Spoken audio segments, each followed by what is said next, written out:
은혜 받을 하나님 말씀 로마서 2장 6절로 11절 말씀 같이 읽겠습니다. 하나님께서 각 사람에게 그 행한 대로 보응하시되 참고 선을 행하며 영광과 종교와 썩지 아니함을 구하는 자에게는 영생으로 하시고 오직 당을 지어 진리를 따르지 아니하고 불의를 따르는 자에게는 진노와 분노로 하시리라. 악을 행하는 각 사람의 영에는 환난과 곤고가 있으리니 먼저는 유대인에게요 그리고 헬라인에게며 선을 행하는 각 사람에게는 영광과 종교와 평강이 있으리니 먼저는 유대인에게요 그리고 헬라인에게라. 이는 하나님께서 외모로 사람을 취하지 아니하심이라. 아멘. 행함에 대한 말씀을 나누도록 합니다. 지난 시간에는 하나님의 진노를 쌓는 것에 대해서 말씀을 드렸을 때 우리는 사도 바울이 말하고 있는 하나님의 진노를 쌓는 행위는 오늘날 우리들이 가지고 있는 정서에서 전혀 벗어난 것이었음을 알 수 있었습니다. 우리의 정서에서 나오는 하나님의 노여움은 인간의 어떤 잘못된 행동을 했을 때죠. 잘못된 행동을 했을 때 야단을 맞는다는 것이 세상이 말하는 벌의 기준입니다. 그렇다면 자연히 이 상의 기준은 칭찬받을 행동에 있겠죠. 그러나 우리가 지난번에 살펴본 대로 바울이 말하는 상과 벌은 우리의 기준이 아닌 하나님의 심판의 기준에 의해서 정해진다라는 것을 우리가 나누었습니다. 만약 우리가 생각한 대로 하나님의 상벌이 행위에 근거하고 있다면 우리는 반드시 하나님께 상을 받을 만한 그 무언가 행동을 해야 합니다. 그러나 성경은 이미 인간은 날 때부터 그 마음에 계획한 바가 악하다 이렇게 선언하고 있습니다. 다시 말하면 인간은 아무리 발버둥 쳐도 상을 받을 만한 행위를 할 수가 없다라는 것이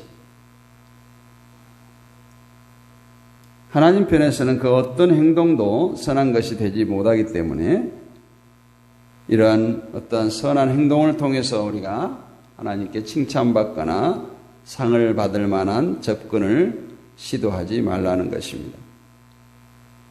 여기에서부터 하나님의 심판의 기준이 우리들의 생각과 다르다는 거죠. 하나님의 심판의 기준은 너는 무엇을 하더라도 죄인임을 아느냐 하는 거예요. 그런데 하나님의 심판 기준을 세상의 상식에서 생각해버린 교회들이 구원은 하나님의 은혜라고 가르치면서도 상을 얻기 위해서는 행함이 있어야 한다 이렇게 강조하고 있습니다. 구원은 은혜요 상은 행함이다 이런 주장을 하는 것이죠. 그래서 우리가 생각이 구원과 상은 별개의 것이구나 이런 착각을 하게 만든다는 거예요. 결국 하나님의 은혜와 인간의 행함이 같이 어우러져서 완벽한 하나님의 나라를 이루는 것처럼 생각합니다. 이것이 바로 로마서에서 말하는 하나님의 진노를 쌓은 것이라고 오늘 2장 서두에서 말씀을 드렸어요. 그런데 이러한 주장을 반박하기 딱 좋은 구절이 오늘 본문에 등장합니다. 6절에 보면 하나님께서 각 사람에게 그 행한 대로 보응하시되 이렇게 말씀합니다. 그래서 행함을 주장하는 많은 사람들이 내세우는 구절이기도 해요. 이뿐만 아니라 고린도전서 3장 8절의 말씀은 심는 이와 물주는 이가 일반이나 각각 자기의 일하는 대로 자기의 상을 받으리라는 말씀도 또 이런 행함을 주장하는 사람들에게 많이 이용되는 말씀입니다. 하나님께서 각 사람에게 행한 대로 보응하신다고 했기 때문에 우리가 행위가 잘못되면 그에 따른 마땅한 보응을 받을 것이고 행위가 옳으면 그에 따른 마땅한 상을 받을 것이라는 것이죠. 그러나 그렇게 생각해 버리면 오늘 11절에서 말씀하고 있는 하나님은 외모로 사람을 취하지 아니하심이라, 이 말씀과 또 부딪히게 되죠. 서로 상반되는 말씀이 아닐 수 없습니다. 6절의 말씀이 인간의 행위를 보시고 그에 따라 심판하시는 하나님을 말씀한다면 11절에서 외모를 보지 않으신다는 것은 도대체 무슨 의미일까? 우리가 깊이 생각해 봐야 되는 것입니다. 여기서 외모는 잘생기고 못생긴 모습을 의미하는 것이 아니라 인간의 행위를 의미하는 것입니다. 즉 하나님은 인간의 행위를 보시고 천국과 지옥으로 구별하는 분이 아니다는 뜻이에요. 때문에 우리의 행동을 보시고 상도 주고 벌도 주신다는 생각이 그릇된 것이라는 것을 우리가 알 수 있습니다. 그러면 오늘 6절의 말씀은 어떤 의미일까 우리가 생각해 봐야 되겠죠. 하나님께서 행한 대로 보응하신다고 했을 때 가장 먼저 생각해야 되는 것은 우리 인간에게서는 어떠한 선한 행위도 나올 수 없다는 것을 전제로 우리가 이 말씀을 받아야 됩니다. 결론은 없다. 이기 때문에 6절 말씀의 근거에서 모든 인간은 멸망에 빠질 수밖에 없는 존재라는 것이에요. 이것이 바로 행한 대로 보응하시는 하나님입니다. 만약 오늘 이 시간에 하나님께서 우리에게 행한 대로 보응하신다면 우리는 당장 죽어서 지옥에 갈 수밖에 없는 존재들이에요. 그런 우리들이 천국을 가게 된다면 그것은 우리의 행위와 전혀 상관없는 것이에요. 하나님께서도 우리의 행한 대로 보응하시지 않고 다른 방식으로 우리에게 다가오셨다는 것을 알 수가 있습니다. 인간의 악에 대한 하나님의 보응은 내버려 두신 것이다. 우리가 1장에서 그렇게 말했죠. 방치하는 것이다.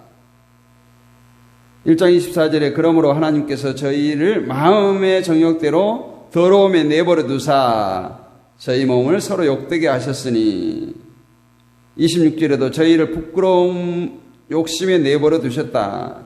28절에도 저희가 하나님 마음에 하나님 두기를 싫어하는 상실한 마음대로 내버려 두셨다. 인간에게서 나오는 모든 것은 하나님께 합당치 못한 일인데 하나님의 진노는 버림이다라는 거예요. 하나님께서 내버려 두신 인간의 상태는 모두가 마음에 하나님 두기를 싫어하고 각기 제멋대로 살아가고자 하는 사람들이기 때문에 인간 스스로 하나님을 마음에 두고 하나님을 찾는다는 것은 불가능한 일이라는 거죠. 그런데 내버려둔 인간들 속에서 하나님을 알고 하나님을 찾는 자가 발생한다면 그것은 하나님의 일이다. 인간들이 스스로 하나님의 깨달음을 알 수가 없다라는 것이죠. 이것을 말하는 것이 4절의 말씀이에요. 혹 내가 하나님의 인자하심을 너를 인도하여 회개케 하심을 알지 못하여. 내버려둔 그 사람들 가운데 회개라는 것을 하는 자가 있을 수 있는데 그 회개조차도 하나님이 인자하심이 인도하셔서 회개케 하신다는 거예요.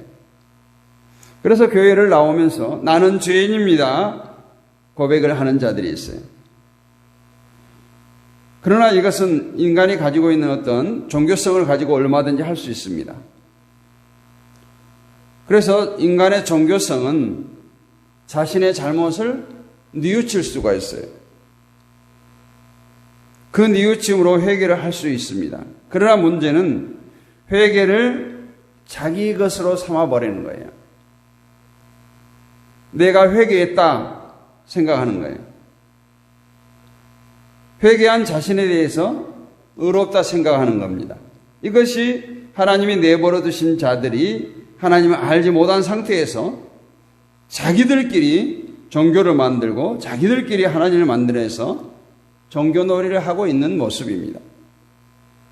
오늘 회개란 하나님의 인자하심이 인도하신 결과라고 4절에서 분명히 말씀하고 있어요.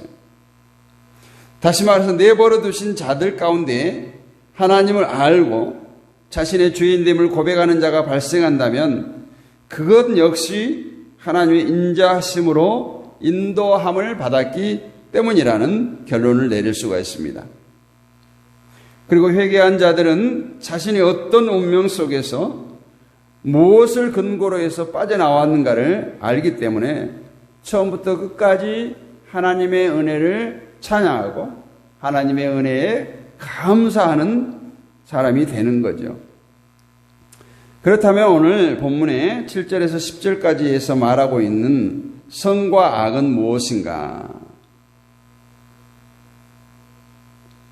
오늘 7절 말씀 보니까 참고 선을 행하여 영광과 존귀와 썩지 아니함을 구하는 자에게는 영생으로 하시고 오직 당을 지어 진리를 쫓지 아니하고 불의를 쫓는 자에게는 노와 분노로 하시리라.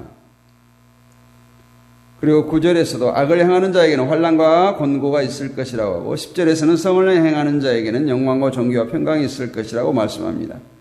때문에 우리는 선을 행하고 악을 행하는 것이 무엇인가에 대해서 분명히 알아야 되는 것입니다. 세상이 인간을 선한 자와 악한 자로 구분하듯이 하나님도 역시 인간을 선한 자와 악한 자로 구분합니다.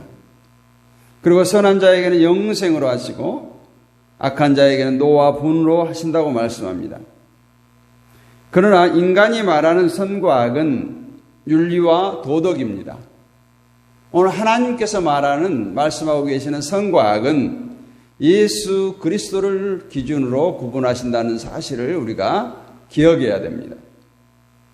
세상은 인간이 만들어 놓은 윤리 도덕이라는 틀에 합당한 사람이면 선한 사람이고 거기에 어긋난 사람은 악한 사람이라 이렇게 규정합니다.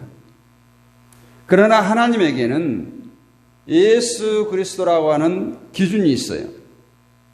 누구든지 예수님을 영접하는 자가 선한 자입니다. 예수님을 영접했기 때문에 선한 자가 되었다가 아니라 선하신 예수님 안에서 선한 자로 인정받는 거예요. 그렇다면 우리가 예수님 안에서 선을 행하는 것은 무엇일까요? 7절에 영광과 존귀와 썩지 아니함을 구하는 것이라고 말씀합니다. 이것이 선한 행위라는 거예요. 이 말은 다시 말하면 세상의 것을 구하지 아니하고 하늘의 것을 구하는 자, 다른 말로 이 땅에서 나그네로 살아가는 삶, 그 자체가 바로 선한 행위라는 거예요. 하지만 이것은 버려진 인생 가운데서는 불가능한 일입니다.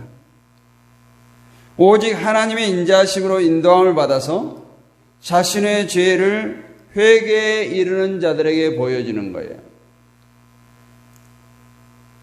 그러면 하나님을 마음에 두기 싫어하는 채 살아가는 사람들의 악한 행위가 무엇인가? 그것은 당을 지어서 진리를 쫓지 아니하고 불의를 쫓는 것이에요. 이 말은 다시 말하면 그리스도를 쫓아 사는 것이 아니라 세상에 썩어질 것, 세상 것을 쫓아 살아가는 것입니다. 이것이 악이라는 거예요. 하나님은 이러한 자에게 노와 분노로 하신다 말씀합니다. 그래서 우리가 선한 일이라는 것은 그러면 예수님 안에서 남을 도와주고 착한 일을 하는 것이 아니에요. 오직 하늘의 영광과 존귀와 썩지 아니할 것을 구하며 사는 거예요. 나그네로 사는 거예요. 이 세상은 잠시 머물다 가는 것이에요. 이것이 바로 선한 일을 하는 것임을 우리가 알기를 원합니다. 이것을 분명히 알아야 우리가 쓸데없는 일에 얽매이지 않고 세상에 악으로 쌓아진 그것들을 보고 부러워하지 않습니다. 참고 선을 행한다는 것은 주님이 오시면 세상이 끝나는 것이니까 그때까지 나그네로서 부족한 것이 있고 남들보다 못한 것이 있다고 할지라도 장래의 영생의 나라의 영광을 바라보므로써 우리가 이 세상 가운데 그 많은 미련을 떨쳐내는 거예요. 구원은 율법을 잘 지키고 우리가 교회 생활을 열심히 하고 종교 행위를 통해서 구원을 얻는 것이 아니라 누가 세상을 나그네로 살아가느냐 하는 거예요. 그렇기 때문에 오늘 본문에서 9절 마지막 부분, 10절 마지막 부분에서 우리가 나그네로 살기 때문에 유대인, 헬라인의 구별이 없는 거예요. 우리가 나그네로 살아서 구원받는 것이에요. 나그네로 산다면 그는 이미 이 땅에 미련이 없는 거예요. 다시 말하면 세상의 욕심, 정욕, 썩어질 것 모든 것을 초월한 삶인 거예요. 나그네로 산다면 그는 이미 하나님의 은혜와 사랑으로 택함받은 자로서 주님 안으로 부름받은 자일 것입니다. 따라서 우리는 우리 자신에게서 세상이 아닌 영광과 존귀와 썩지 아니하는 것들을 더욱 추구하고 소망하는 마음으로 살아야 될 줄로 믿습니다. 그것은 저주 아래 있던 나를 택하셔서 회개케 하시고 믿음을 더해 주신 하나님의 은혜의 결과예요. 오늘 하나님은 외모로 사람을 취하지 않는다고 말씀합니다. 외모는 우리의 보여지는 형상이 아니라 행함을 말하고 있어요. 자신의 행함을 통해서 의를 쌓겠다고 하는 그것이 아니라 그 중심을 보신다고 하셨는데 그 중심은 바로 예수 그리스도입니다. 우리가 예수 그리스도로 인해서 이제 삶의 가치관이 변화된 거예요. 우리가 거듭남, 새로운 피조물 이런 표현들을 많이 쓰는데 그것은 우리가 이 땅에 살면서 삶의 가치관이 땅에서 하늘로 이 세상에서 천국으로 변화된 모습입니다. 그래서 우리는 이 땅에 썩어질 것에 미련을 두는 것이 아니라 영원히 썩지 않는 천국의 소망을 가지고 살아갈 때 우리는 하나님의 기뻐하심을 드리는 하나님의 영광을 드리는 그러한 축복된 삶을 살게 될 줄로 믿습니다.